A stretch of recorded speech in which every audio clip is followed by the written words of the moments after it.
السلام عليكم ورحمة الله وبركاته دمان أقيارتا كحرين channel كيغا جامع SC maanta iyo waxaan joognaa meel kale oo cusub dad badan ayaa soo weydiiyay barnaamijka ku saabsan dhulalka iyo real estate-ka marka la yiraahdo Soomaali far badan waxay aad iyo aad u xiiseeyaan dhulalka real estate-ka gaar ahaan kuwa u dhow magaalada Nairobi maalin dhaweeyta waxaan soo gelinay dhul ku yaala maxaa la yiraahdaa magaalada Mtwapa oo maanta waa ka duwan tahay meesha maanta aan joogo waxa la yiraahdaa Konza City haddaba laamigan markaad fiiriso meesha waxaan ka soo bilaabaynaa maanta laamigan aad u jeedaan waa Nairobi Mombasa Highway laamigan wuxuu ka imaanayaa Nairobi oo dhankan wuxuuna aadayaa inta oo Mombasa ah laamiga haddaba markaad ka soo degto markaad aragto boardkan meesha ku dhagan Nairobi waxay ku jirtaa 1 hour drive ay ku jirtaa Nairobi town waa caasimadda oo dalka Kenya taas macnaheedu waxay tahay intaad meeshan degto halkan ayaad Nairobi u shaqo tagi kartaa because we only 1 hour drive from here to Nairobi waxa kale to meeshan aanan ka marnayn meeshan waxa laga dhisi doonaa Konzo maxaa la dhahaa magaalo aad u weyn oo technology laga dhisi rabaa meeshan oo xataa la leeyahay waa magaalada oo maxaa la dhahaa bedeli doonto maxaa la dhahaa magaalada Nairobi oo xafiisyada dawladda badankood halkan ay soo wareegayaan bal haddaba dhulkan oo maanta aan idin sheegayo oo dad Soomaali ay iibinayaan laamigan markaad soo baxdo dhulka wuxuu ku jiraa oo kaliya 500 oo mitir oo socod ayuu ku jiraa haddaad tira waa soconaa waa 500 mitir oo kaliya gaari haday noqotana de waaba hal daqiiqo wax ka yar waay bal hadda marka waxa dhulkan tagi doonaa dhulalkan waa dhulal oo prime dhul haddaad iibsanayso always waxaad fiirsaa location waa 3 times location ka meeshan jawi haddii la yiraahdo bal halka marka daawato waxaad u jeedaa waa buurihii waxaad u jeedaa meel view-geeda meelahan oo kale view-gaas lacag lagu bixiyaa so number 1 is the view-gi waa haysaa number 2 waa location wise waxay ku taalaa magaalo weyn oo Nairobi ayay waxay u jirtaa Konza City magaalada kale to Machakosna inta wax yar ay u jirtaa marka iyada la dhaafo waay marka istiraatiiji ahaan waxay ku taalaa meel aad iyo aad u fiican waayo magaalada weyneed oo Nairobi waxay hal saac ay ku jirtaa Machakosna waaba iyadiiba Machakos waxba uma jirto way saaran tahay dhulkan location-kiina waa diyaar view-gi gadaal dambe oo buurihiina waad u jeedaa magaalada Nairobi-na maxaa la waad u shaqo tagi kartaa intana waad degi kartaa maadaama Nairobi ay noqotay magaalo aad iyo aad u congestion badan ama maxaa la sawaxankeeda iyo dadkii macnaha Nairobi waxay noqotay meel caruur ku noolaan karto waa naqan weyda Nairobi dadkii ayaa ka batay caruurtii meel ay ku ciyaaraan ma leh caruurtii meel ay macnaha ay ku nafisaan ma laha dadkii waa weynaay ayaa xataa ku noolaan la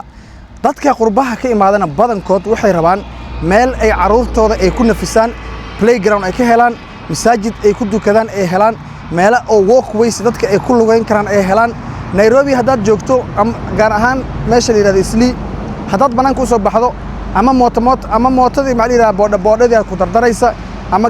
gaarigii mukokoteyniga gacanka la dhahay ku dardarayo ama gaari caadi matatu ku dardarayo meeshu waxay noqotay meel congestion caadi ahayn laakiin Nairobi lagama maarmo waa meel oo businesski xagga ganacsiga markaad rabto Soomaalidu waxay tiraahdaa shimbirkii duula irsaqiisa waa dhulka Nairobi maadaama marka irsaqaaga ay ku xiran tahay oo ganacsigaaga wixii aad u baahan tahay adigoo nolol oo maxaa lahaa oo degan oo jawi fiican ku jiro magaaladaadina ka soo shaqeyso halkaana caruurtaada ku korso bal hadda dhulkan tagi doonaa wixii sidoo cabirkiisa uu yahay iyo wax walbana markaan dhulka dhex tagna ayaan isla arki doonaa barnaamijka la socda hadii la yiraahdo haddii aad barnaamijka aad xiisaynayso dhulkan fadlan telephone number-ka ku qoran description-ka la soo xiriir company-ga ninka manager-ka ayaa ku sheegi doono maxaa la yiraahdaa hadda dhulka hadda banaan bal waan weydiin doonaa laakiin dhul badan hadda boosas badan hadda ma banaana dhulkan title-kiisana waa ready bal hadda marka dhulka aan tagno ayaan barnaamijka intiisa kaleeto idin sharaxi doonaa insha Allah laakiin Soomaaliya barnaamijyadan ka faa'iideysta dhul mar walba maxaa la yiraahdaa waa it always appreciates dhulka maanta markaad iibsato waa waxa kaliya dhulka hadda dhul sharci leeyahay oo dhul aanan maxaa la yiraahdaa oo abasiib aan ahayn mar walba dhulkaas it will always appreciate haddaad aragtana meesha already dadka development ku bilaabeen hadda darbigan hadda qof wareejisto meeshan ku sameystay which means meeshan markii ay development ay ku bilaabato this place will start booming ilaa iyo gadaal dambe markaad aad fiiriso maxaa la yidhaha guryo badan ayaa gadaashaas u dambeeya ka yaalo laakiin meeshaan aniga 400 mitir ka bacdi ayaan dhulka aan idin sheegayna uu ku yaalaa marka barnaamijka bala socda hadduu ilaa yidhaahdo let's go.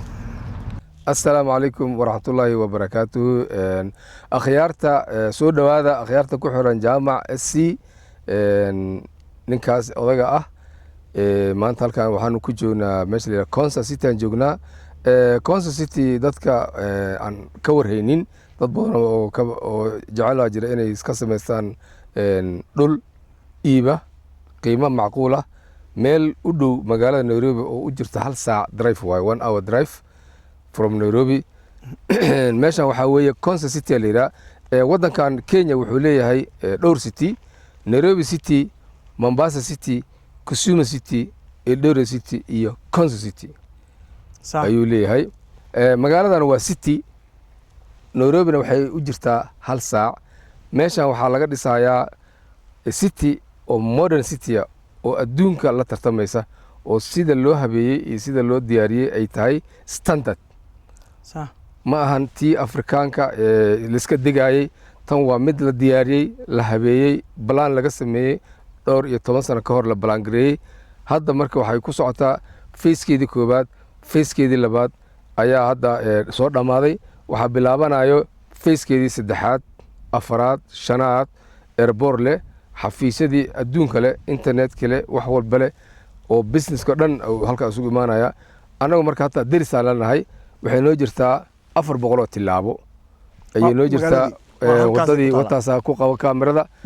waxay noo jirtaa 400 tilaabo. halkan ayaan deris kala nahay caasimadaas Konza City. halkan waxaan ku haynaa qayb ka mid ah qaybaha aan ugu talagalnay macaamiisha jecel inay horumarsadaan bikunada waa kuwana booskan hadda waa booska koobaad halkan waa booski labaad saddexaad afaraad shanaad lixaad toddobaad sideedaad oo ah madarasad iyo masaajid maadaama ay community halkan degan yihiin inta badan dad muslimiina waxay u baahan yihiin caruurtooda iyo iyagoo meel ay ku cibaadaystaan caruurtan wax lagu baro oo lagu tarbiyeeyo oo si islaamiga waafaqsan diinta islaamka ah ayaan ugu talagalnay. halkaas marka booskaasi waa booska sideedaad ee halkaa u jira. iib ma ahan qofna lacag gooni loogama rabo. qofku wax sadaqaysanaya oo ilaahay dartiisa u baxsanaya oo waqfanaya ayaa wax ku darsanaya dhisanaya ku cibaadaysanaya caruurtiisana wax ku baran doona mustaqbalka insha Allah. shirkadda dhulkii waqftay dhulkaasi shirkadda laakiin community ayaa shirkadda lafteeda qayb bay ka qaadan doontaa dhismaha iyo maalgelinta programkeeda uu ka mid yahay in ay masaajidka iyo madarasadaba ay maalgeliso. ciddi kale markaas tabarucaad ama sadaqaysanaysana waa u furan doonaa waa soo sheegi doonaa timeka iyo waqtiga ku haboon. inta marka hadda waxaa dhulkan waa dhul mustaqbal ah oo ku haboon deegaanka saxadiisa wanaagsan tahay. sida hadda aad ka arkaysaan cimiladu ay tahay cimilo qabow oo lagu noolaan karo ma ahan cimilo kulayl ah ma ahan cimilo qabowgooda zaa'id yahay oo dadka qaar ay dhibayso laakiin waa cimilo dhexdhexaad ah oo standard ah oo caadi lagu noolaan karo. okay su'aal haddii ka dhex galo Soomaalida badankood waxay isweydiiyaan dhulkan sharci ma leeyahay Soomaalida dhul badan ee Soomaalida aad ugu wareereen dhulkan sharci ma leeyahay. waa maasanta saalaxow jaamacow dhulkan waa dhul documenti la waaye sharci la weeye title deed la weeye oo ka sharciysan waddanka Kenya. qofku markuu dhulkan iibsado hadda title good wuxuu leeyahay oo beerta dhan ah. subdivision u sameeynaa within markuu dhulka naga iibsado 30 maalmood gudihiisa documentigiisii oo magaciisa ugu qoran yahay ayaan farta ka saaraynaa. ka hor intaas uusan wax naga iibsanna waxaanu siinaynaa documentigii dhulka uu lahaa wuu iska soo baarayaa lawyer u geysanaya dawladdu la aadaya lawyerkiisa iyo dawladdiisa u soo cadeynaa dhulkii inuu sax yahay halkan yahay sax goobta in harta halkan ta marka ugu horeysa in anagu company-gan uu leeyahay sax maadaama dhulka Soomaaliya Kenya ay xoogaa ay dhibaato badan dadka ay ka tawdaan ana dhulka waa dhul nadiif ah waa dhul documenti leh waa dhul sharci leh weeye. qofkii raba marka inuu koodi processka bal okay qof hadartan dhulkan interest gareynayo raba inuu iibsado process number 1 muxuu ka bilaabayaa wuxuu ka bilaabayaa copy waan siinaynaa title deedka sax lawyer uu la tagaya asigu ku kalsoon yahay sax anagu u geeymayno qoftaa u tagdhihi mayno qofkaa u tagdhihi mayno qofkaa u tagdhihi mayno صح lawyer asigu uu ku kalsoon yahay oo asiga lawyerkiisa u ah oo asigu kalsooni ku qabo ciddoo doon ha ahaado Soomaali ha ahaado lawyer badan Soomaaliya jira magaalada kuwa kale madoob ha jira oo iyagana oo respectable ah oo dad aad caan wadankan ka ah kuwaas u geysanaya loo faham fara badan ku yaala wadankan oo nadiif ah صح asaga soo confirm garaysanaya saaja loo sameynaya qarash yar iska dhiibaya oo aan saa u badnayn wixii markaas uu soo cadaato magaca qarashka saajka dadka u ogaadaan meeqa amal ku bixi karto qofka inuu iska soo baaro wallahi baaritaanka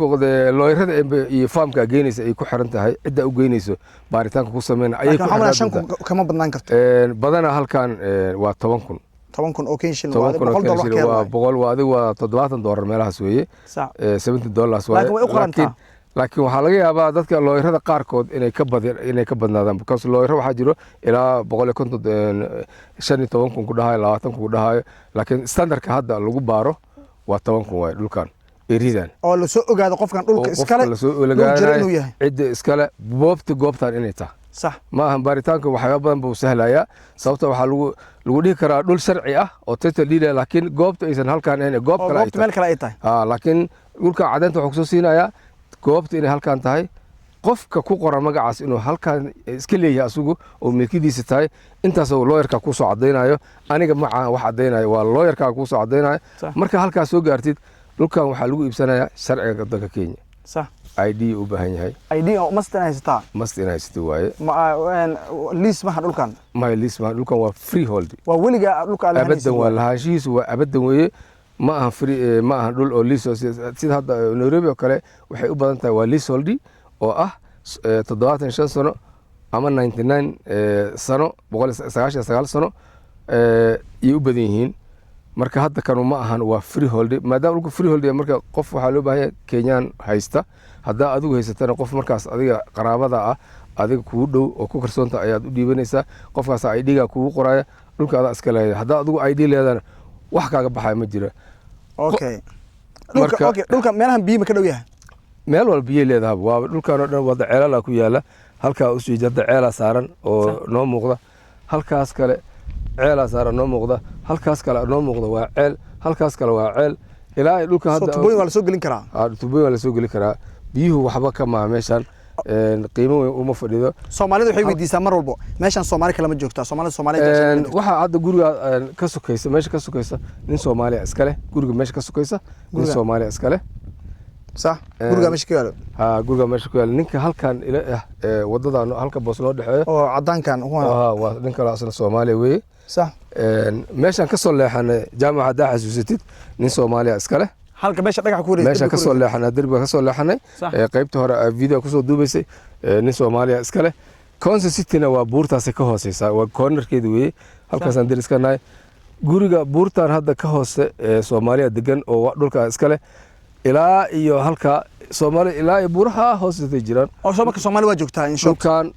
si guud Soomaali waa u joogtaa inkastoo weli dhulka uu san development ahayn laakiin adigu sanadada soo socota 2 sano 3 sano soo socota wuxuu noqonayaa dhul deegaana oo aad loo camiro oo mustaqbal ah oo hawadiisa jawigiisana ay qofku ku qanci doono dhulkuna waa dhul sharci documentina leh sida darteed ku soo dhawaada qiimihiisa imisoo hadda tamaraya dhulkan hadda aan taaganahay anagu qiimo macquul aan siinay laakiin qiimaha hadda uu halkan joogo calabooski waxa laga gadaa $1,100,000 lacagta Kenya oo u dhiganta $9,000 صح ilaa $8,500 laakiin anagu ka yaraan iibinayna maadaama aanu company weynahay dadka waxaan rabnaa in qiimo macquul ah ka siino oo inta ka duwan alright marka qiimihiisa hadda marka ma dad qofka inuu soo wacaa mise qiimaha hadda la sheegi karo waay qofkii dareynaya oo diyaar u ah waxaan siinaynaa contactgaas oo nagala soo xiriiraya qiimaha ugu macquulsan oo dhulkan uu ka joogo qiimo ka hoosan ka siinayna alright so marka laakiin 10,000 waa ka yariya ma aha 10,000 waa ka yariya alright bis okay wixii macluumaad dheeri ah oo macnaha dhulka ku saabsan contactiga kala xiriir contact number oo description ku qoran ayaad soo xiriiraysaa waa Mr. Caraale iyo anigoo jaamac SE oo idin leh aqyaarta maalinta idin wacanaato haddii Ilaahay yiraahdo mar walba waxaan isku dayanaa anaga inaan u soo gudbino Soomaalida waxyaabaha muhiimka u ah mar rabna waxyaabo oo malaayacni waqti idin ka dhameeyo inaan waqti idin kaga dhameeyno marka insha Allah maantana dhulkan aad u jeedaan fadlan okay hal su'aal oo kale ugu dambayso aan ka helmaamay Mr. Carale dadka site visit ma geystaan Soomaalidu waxay jeceshahay itus iyo taabsi meesha ma keentaan su'aashaas intaan helmaamin waa su'aal aad u muhiimsan qofka rabana dhulka soo arka malkiinaya halkan bismillaahir rahmaanir rahiim jaamaca ku maasan tahay su'aashaas waa su'aal muhiim weeye annaga free resource siinayna waa soo guriyoodan ka soo qaadayna halkaan site-kan tusayna waxaan soo tusayna xataa eriyadan ku dhow nawaaxigan oo dhan ilaa iyo qaybta kale ee Soomaaliya degto ilaa iyo gudaha ee Konza City oo haddaba aan ku soo sii doono haddii Ilaahay noo ogolaado waqti yar nooga dhiman yahay ilaa iyo eriyada fuyiga inta ugu dhow oo ilaa 10 kilomitir oo dhinacaana 10 kilomitir oo dhinaca kale ah ilaa iyo tuulooyinka ku dhow baanu qofka soo tusaynaa si free ah haddana gurigiisan ku cildeynana si free ah oona waxba ka reebay anagu maasha Allah maasha okay maada site visit-ka waa free alright bal inta booso banaan dadka u sheeg dadka waxay u maleeyaan meesha qaarkood dhahay war iska suug hadhowda gadana bari iibsanaysa inta booso banaan bal dadka u sheeg meeshan meesha hadda waa dhul aad u weyn weeye hadda wax yara ka banaan meeqa available boss hadda inta ay hartay oo hadda aan gacanta ku hay waa 8 boss marka laga reebo masaajidka inta kale waa la iibsaday 8 boss kaliya banaan dad hadda booking waa jiraan oo aan payment ii sameyn laakiin ma dhihi kari dadkaas dhowr qofood hadda ila soo xiriir waa jirta oo qadka ku soo jira laakiin hadda inta ii banaan oo hay waa 8 boss okay today available waxa ay waa 8 boss hadda aqaarta u jeedaan dhulkan waxa loo iibinayaa sida canjeero kulul waa ogtiin ma dahdo dhulkan hadda 8 boss banaan haddii aad sugto mujeedaa dhulkan waqtiga ka dhamaanayo soo xili wax ku maamahan maxaa la chelewa utapata mwana si wako haddaad in lagu turjubaanana adila raadsanaysa turjubaanta akhyaarta maalinta hadeen waxaan ato waxaan leeyahay assalaamu calaykum waraxmatullaahi wa barakaatuh